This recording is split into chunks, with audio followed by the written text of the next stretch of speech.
ಬೇಲೂರಿನ ಚನ್ನಕೇಶವ ಸ್ವಾಮಿ ದೇಗುಲದ ಮುಂಭಾಗದಲ್ಲಿ ವಿಶ್ವ ಹಿಂದೂ ಪರಿಷತ್ ಹಾಗೂ ಬಜರಂಗ್ ದಳ ವತಿಯಿಂದ ದತ್ತಮಾಲಾ ಅಭಿಯಾನ ನಡೆದಿದ್ದು ಬೃಹತ್ ಬೈಕ್ ಜಾಥಾ ಹಮ್ಮಿಕೊಳ್ಳಲಾಗಿತ್ತು. ಪಾಕಿಸ್ತಾನದ ರಕ್ತ ಬೀಜಾಸುರರು ಭಾರತದಲ್ಲಿ ನಡೆಸುವ ದುಷ್ಟ ಕುತಂತ್ರದ ಆಟಕ್ಕೆ ಕಾಂಗ್ರೆಸ್ ಕುಮ್ಮಕ್ಕು ನೀಡುತ್ತಾ ಓಟಿನ ಆಸೆಯಿಂದ ಶ್ರೀರಕ್ಷೆ ನೀಡುತ್ತಾ ಬಂದಿದೆ.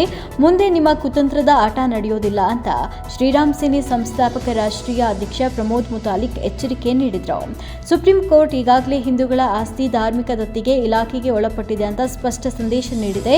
ಆದರೆ ದತ್ತಪೀಠದಲ್ಲಿನ ಒಂದೊಂದು ಕುಟುಂಬ ಅಲ್ಲಿನ 6,000 ಎಕರೆ ಕಬಳಿಸುವ ಹುನ್ನಾರದಿಂದ ಅಲ್ಲಿ ಗೋರಿ ಇದೆ ಅಂತ ನಂಬಿಸುತ್ತಾ ಬಂದಿದ್ದಾರೆ.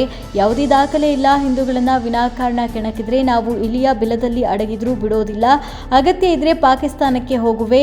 ಗೋಹತ್ಯೆ, ಮತಾಂತರ, ಲವ್ ಜಿಹಾದ್ ಎಂದಿಗೂ ಸಹಿಸುವ ಪ್ರಶ್ನೆ ಇಲ್ಲ. ಕಾಂಗ್ರೆಸ್ ಓಟಿಗಾಗಿ ನಿಮ್ಮ ಹಿಂದೆ ಇದ್ದಾರೆ ಅಂತ ಎಚ್ಚರಿಸಿದರು. ಶಾಸಕ ಎಚ್.ಕೆ. ಸುರೇಶ್ ಮಾತನಾಡಿ, ಇತ್ತೀಚಿನ ದಿನಗಳಲ್ಲಿ ಹಿಂದೂ ಧರ್ಮದ ಮೇಲೆ ಅಟ್ಟಹಾಸಕ್ಕೆ ಮುಂದಾಗಿರುವುದು ನಿಜಕ್ಕೂ ಶೋಚನೀಯ. ಇಡೀ ವಿಶ್ವದಲ್ಲೇ ಹಿಂದೂ ಧರ್ಮ ಶಾಂತಿ ಮತ್ತು ಸಾಮರಸ್ಯ ಬದುಕು ನೀಡುವ ಜೊತೆಗೆ ನಮ್ಮ ಸಂಸ್ಕೃತಿಯಾಗಿದೆ. ಹಿಂದೂಗಳ ಜಾಗೃತಿಯಾಗುವ ಮೂಲಕ ಸಮಾಜಕ್ಕೆ ಉತ್ತಮ ಸಂದೇಶ ನೀಡಲು ಇಂತಹ ಕಾರ್ಯಕ್ರಮಗಳು ಪೂರಕವಾಗಲಿದೆ ಎಂದು ಪ್ರಮೋದ್ ಮುತಾಲಿಕ್ ಬೇಲೂರಿಗೆ ಆಗಮಿಸಿದ್ದು ಸಂತೋಷ ತಂದಿದೆ ಅಂತ ತಿಳಿಸಿದರು. ಯಸಳೂರು ಬ್ರಹ್ಮನ್ಮಠ ತೆಂಕಲಗೋಡು ಮಠದ ಷಡಕ್ಷರಿ ಬ್ರಹ್ಮಶ್ರೀ ಚನ್ನಸಿದ್ದೇಶ್ವರ ಸ್ವಾಮೀಜಿಗಳು ಮಾತನಾಡಿ, ಹಿಂದೂ ಧರ್ಮದ ಆಚರಣೆಗಳನ್ನು ಕಡ್ಡಾಯವಾಗಿ ಪಾಲಿಸಿದರೆ ಮಾತ್ರ ಧರ್ಮ ಗಟ್ಟಿಯಾಗಿ ವಿಶ್ವದಲ್ಲೇ ಬಲಿಷ್ಠವಾಗಿ ಬೆಳೆಯಲು ಸಾಧ್ಯ. ನಾ ಹಿರಿಯ ನೀ ಕಿರಿಯ ಎನ್ನದೇ ಜಾತಿ ಮತ ಪಂಥಗಳಿಂದ ದೂರ ಸರಿದು ಹಿಂದೂ ಧರ್ಮವನ್ನು ಉಳಿಸಬೇಕು ಅಂತ ತಿಳಿಸಿದರು.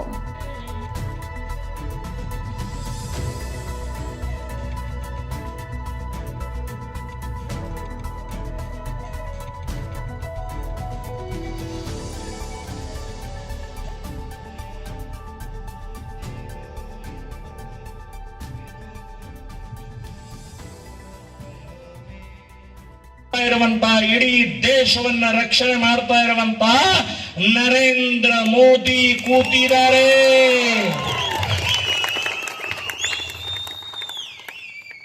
ಬಂಧುಗಳೇ, ದತ್ತಾತ್ರೇಯ ಪೀಠ ಇದು ನಮ್ಮ ಹಿಂದೂಗಳ ಪೀಠ. ಇದು ನಮಗೆ ಒಪ್ಪಿಸಬೇಕು ಅಂತನ್ನುವಂಥದ್ದು 30 ವರ್ಷದ ಹೋರಾಟ. ಒಂದು ಕಡೆಗೆ ಬೀದಿ ಹೋರಾಟ, ಇನ್ನೊಂದು ಕಡೆಗೆ ಕೋರ್ಟಿನ ಹೋರಾಟ ನಿರಂತರವಾಗಿ ನಡೀತಾ ಇದೆ. ಇನ್ನು ನನಗನ್ಸತ್ತೆ 1 ಅಥವಾ 2 ವರ್ಷದಲ್ಲಿ ಅಲ್ಲಿ ಕೇಸರಿ ಬಾವುಟ ಹಾರಿಸಿ ಅಲ್ಲಿಯ ಗೋರಿಗಳನ್ನು ಸ್ಥಳಾಂತರ ಮಾಡಿ ಹಿಂದೂ ಪೀಠ ಅಂತನ್ನುವಂಥದ್ದು ಘೋಷಣೆ ಮಾಡುವಂತಹದ್ದು ಬಹಳ ಹತ್ರ ಇದೆ. ಅದಕ್ಕೆ ವಿಶ್ವ ಹಿಂದೂ ಪರಿಷತ್ ಬಜರಂಗ ದಳಕ್ಕೆ ಹಿಂದೂ ಸಮಾಜ ಕೈ ಜೋಡಿಸಬೇಕು.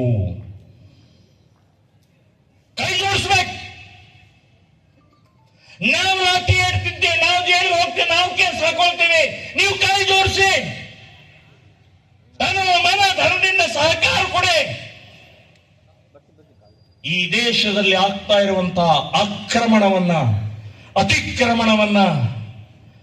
ಈ ಭಯೋತ್ಪಾದನೆಯನ್ನ, ಭ್ರಷ್ಟಾಚಾರವನ್ನ ಇನ್ನು ಮುಂದಿನ ದಿನಗಳಲ್ಲಿ ನಾವೆಲ್ಲ ಹಿಡಿತ ತರಲೇಬೇಕಾಗಿದೆ.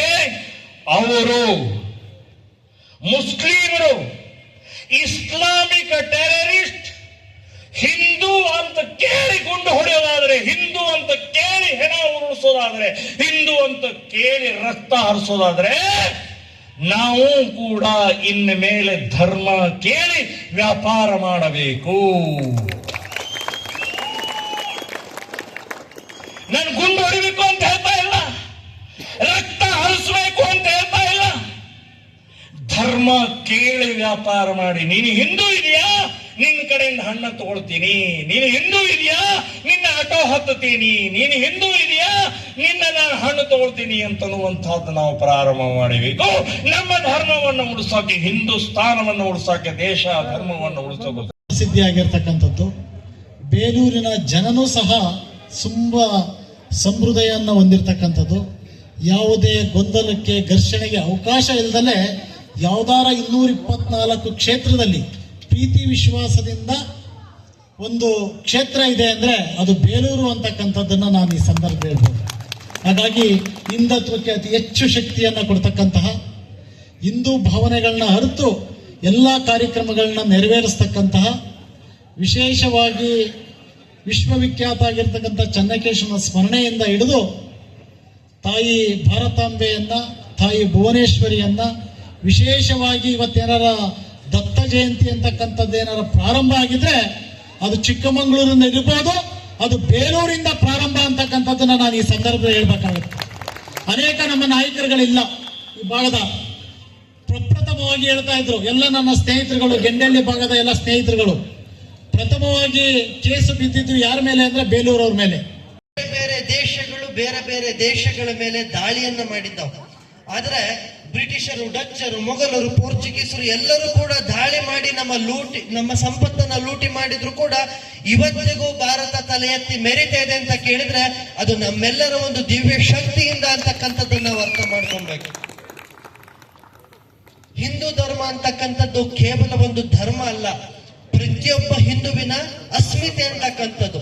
ಹಿಂದೂ ಧರ್ಮ ಕೇವಲ ನಮ್ಮ ಡಿಜೆಗಳಲ್ಲಿ ಇರಬಾರ್ದು, ಕೇವಲ ನಮ್ಮ ಮಾತುಗಳಲ್ಲಿ ಇರಬಾರ್ದು, ಅದು ನಮ್ಮ ನಡೆ ನುಡಿಗಳಲ್ಲಿ ಇದ್ದಾಗ ಮಾತ್ರ ನಾವು ನಮ್ಮ ಧರ್ಮಕ್ಕೆ ಕೊಡುಗೆ ಕೊಟ್ಟ ಹಾಗೆ ಆಗುತ್ತೆ ಅಂತಕ್ಕಂಥದ್ದನ್ನ ನಾವು ಸ್ಮರಣೆಯಲ್ಲಿ ಇಟ್ಕೊಳ್ಬೇಕು. ನಾವೆಲ್ಲ ಇವತ್ತು ಕೇಳ್ತೀವಿ, ಇವತ್ತು ಪ್ರಮೋದ್ ಮುತಾಲಿಕ್ ಜಿ ಅವರು ಬಹಳ ಚೆನ್ನಾಗಿ ಭಾಷಣ ಮಾಡಿದ್ರು. ಬೆಳಗ್ಗೆ ಏನ್ ಕೇಳಿದ್ರು ಅಂದ್ರೆ ನಮ್ಗೆ ನೆನಪಿರೋದೇನೆ ಇಲ್ಲ. ಈ ಒಂದು ಮನೋಪ್ರವೃತ್ತಿಯಿಂದ ಈಚೆ ಬಂದ್ರೆ ಮಾತ್ರ ಇವತ್ತೇನು ದತ್ತಪೀಠ ಇದೆ ಅದನ್ನು ನಾವು ನಮ್ಮ ಸುಪರ್ದಿಗೆ ತೆಗೆದುಕೊಳ್ಳಿಕ್ಕೆ ಸಾಧ್ಯ ಇದೆ ಅಂತಕ್ಕಂಥದ್ದು ನಾವು ನೆನಪಿನಲ್ಲಿ ಇಟ್ಕೊಬೇಕು.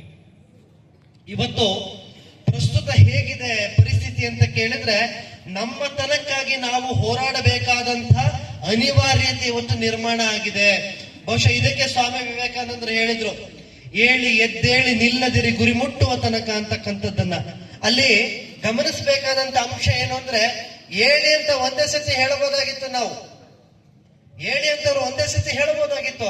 ಆದ್ರೆ ಒಂದು ಸತಿ ಏಳಿ ಅಂತ ನಾವ್ ಯಾರು ಎದ್ದೇಳಿಲ್ಲ. ಅದಕ್ಕೆ ಹೇಳಿದ್ರು ಏಳಿ ಎದ್ದೇಳರ ಮೇಲಕ್ಕೆ ಏಳಿ